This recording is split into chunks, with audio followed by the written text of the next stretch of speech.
Another firm is sure about at least one thing. Home prices are going up. Let's bring in Diana Olick with that story. Diana? Well, Kelly, look, as you said, we've already talked a lot about the tariff impact on builder costs, increases on imported lumber, drywall, aluminum, and appliances.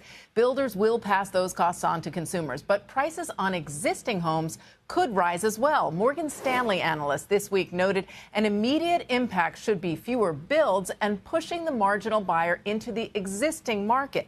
So that new demand shifted their forecast from 2025 from their base case 2% year-over-year price decline on existing homes to closer to their bull case of a 5% price gain. Now, even before tariffs, the S&P Case-Shiller Home Price Index had been showing a reacceleration in price gains, up 4% annually in January. The expectation had been that mortgage rates would drop and resale inventory would rise. Well, mortgage rates are very slightly lower than where they were at this time last year, nowhere near where they were just 5 years ago, pre-pandemic. Also, they haven't really moved at all in the last month, the start of the all-important spring housing market. As for the supply, it is now 27.5% higher than it was at this time last year.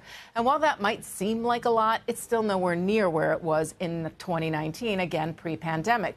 This is all going to come down to demand, which did tick up at least on the most recent pending sales index.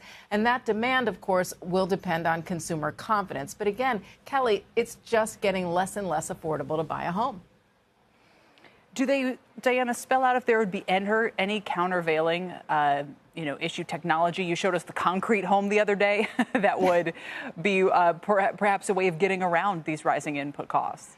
Look, there are some that concrete, that was 3D printed homes, and that's a very small market, and that concrete was all sourced in the U.S. And of course, I've been getting a lot of emails from very niche market building supply people who say we've got this type of, product that would offset tariffs. It's domestically made. It wouldn't have any impact. But look, the vast majority of homes are built with lumber. They're built with cement. They're built with drywall. And much of that is imported, and you're going to see those price increases. All right, Diana, we'll see you tomorrow.